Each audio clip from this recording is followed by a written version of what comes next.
Après les montagnes du Ladakh en Inde, direction aujourd'hui les îles Kerkena en Tunisie. Très peu de touristes sur cet archipel au large de Sfax, mais des pêcheurs heureux. Chacun est propriétaire d'un petit bout de mer, ce qui est unique au monde. Catherine Combe et Christian Barthès, ainsi que Jean-Yves Chamblay, sont allés à leur rencontre.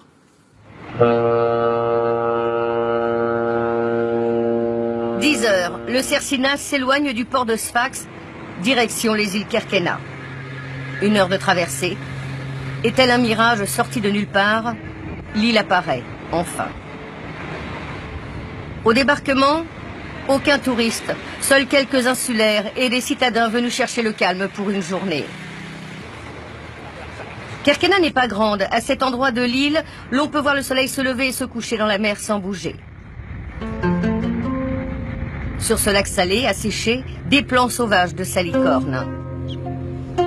L'île ressemble à une crête posée sur l'eau. Ici, il n'y a personne, ou presque.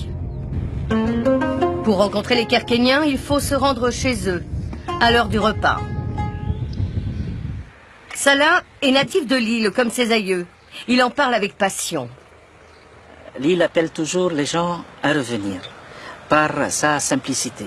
Un Kerkénien, c'est quelqu'un qui tient à aider au maximum les autres. Sur l'île, il y a quand même eu un partage. La femme s'occupe de tout ce qui est sur terre et l'homme s'occupe de tout ce qui est sur mer. Et ici, la mer est présente, partout, même au cœur des villages. Les anciens qui ne naviguent plus tressent pour les pêcheurs des nasses en lianes de palmiers. Une vie rythmée par les coups de marteau d'un chantier naval jamais très éloigné. La forme des barques kerkéniennes est ancestrale et singulière. Elle rappelle les felouks égyptiennes. Ce sont des barques à fond plat, pour naviguer en eau peu profonde. Elles servent à la pêche, au transport, et sont équipées de voiles latines.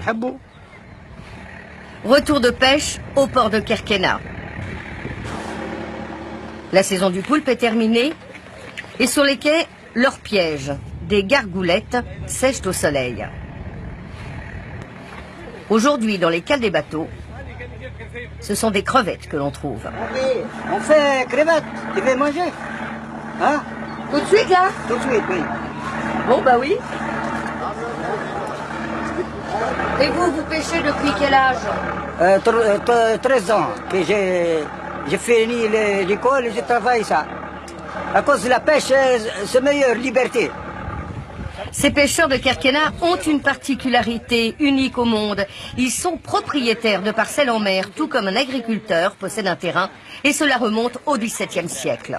L'acte de propriété, je l'ai maintenant. Voilà mon acte de propriété d'une pêcherie fixe en mer. Déjà, mon père nous les a transmis et nous, peut-être, on le transmettra pour nos enfants. Pour voir ces pêcheries fixes en mer, nous suivons Saber Ben Messaoud. Entre 1 heure et 3 heures de navigation. Une barrière de palmes délimite le terrain. Au bout, une flèche, c'est là que le poisson est capturé dans des nasses. Et l'on y trouve des loups, des dorades ou des vives. Mais ces champs maritimes s'entretiennent comme un jardin. En période creuse de pêche, il y a encore du travail. Réparation en été. En été, c'est assez chaud et c'est assez dur. Autre particularité, sur chaque barque kerkénienne, un brasero. De quoi se sustenter jusqu'au retour au port.